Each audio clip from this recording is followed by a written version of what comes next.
जय श्री हरि सुदर्शनधारी। माघ महीने की कृष्ण पक्ष की षटतिला एकादशी की आप सभी को हार्दिक शुभकामनाएं। सर्दी के मौसम का तिल से जुड़ा एक और त्योहार तिल की महत्ता को स्पष्ट कर देता है। षटतिला एकादशी पर 6 प्रकार से तिलों का उपयोग बताया और किया जाता है, इसीलिए इस एकादशी को कहते हैं षटतिला एकादशी।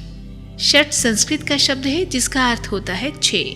इस एकादशी पर भगवान विष्णु के पूजन में भी तिलों का विशेष प्रयोग किया जाता है और दैनिक क्रियाकलापों में भी विभिन्न प्रकार से तिल का प्रयोग करना चाहिए। सबसे पहले शुरुआत करते हैं स्नान से।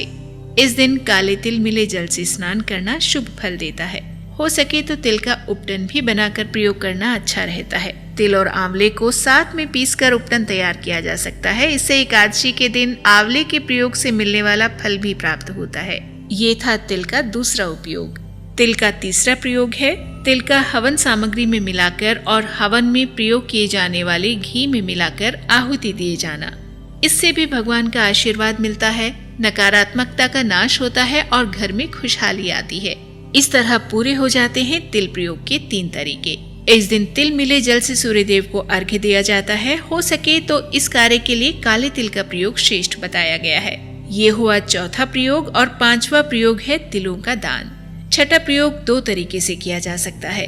क्योंकि व्रत करने वाले के लिए तिलों का सेवन निषेध बताया गया है, इसलिए व्रत करने वाले भगवान विष्णु को तिल से बना कोई मिष्ठान भोग में अर्पण करें और अगले दिन द्वादशी तिथि पर व्रत का पारण करते समय वो तिल का ये प्रसाद लेकर ही पारण की शुरुआत कर सकते हैं।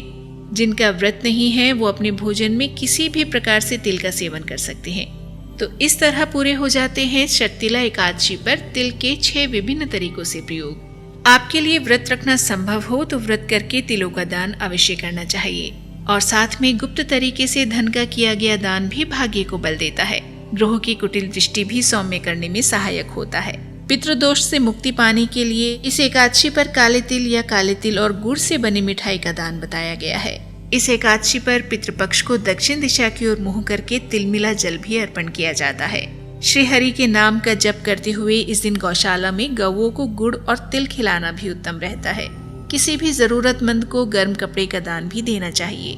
इस एकादशी पर श्री हरि विष्णु को भी तिल मिले पंचामृत से स्नान कराएं। श्री हरि को धूप दीप अर्पण कर तिल के तेल का दीपक जलाएं और यदि तिल के तेल का दीपक प्रज्वलित करना संभव न हो पाए तो घी के दीपक में ही कुछ तिल के दाने भी डाले जा सकते हैं। एकादशी वाले दिन माँ तुलसी के बिरवे पर जलाए जाने वाले दीपक के लिए भी इसी बात को ध्यान में रखना चाहिए। तिलों की महत्ता से जुड़ी ये षटतिला एकादशी तिथि इस बार आरंभ होगी 5 फरवरी को शाम 5:30 बजे से और समाप्त होगी 6 फरवरी मंगलवार को शाम लगभग 4 बजे तक। इस तरह सूर्योदय तिथि के अनुसार ये एकादशी व्रत 6 फरवरी मंगलवार को ही किया जाएगा और सोमवार के दिन दशमी तिथि को किए जाने वाले सभी नियमों का पालन किया जाएगा। जैसे सूर्यास्त से पहले ही दशमी तिथि को तुलसी पत्र रख लिए जाते हैं, जो अगले दिन एकादशी तिथि पर भगवान श्री हरि को चढ़ाए जाने वाले हर भोग में सम्मिलित किए जाते हैं। दशमी तिथि को सूर्यास्त से पहले ही भोजन कर लेने का नियम है। अगले दिन एकादशी व्रत किए जाने वालों के लिए बताया गया है और दशमी तिथि को भी शाम के समय किए जाने वाले इस भोजन में चावल का सेवन नहीं करना चाहिए। एकादशी के दिन भी चावल का सेवन नहीं किया जाता।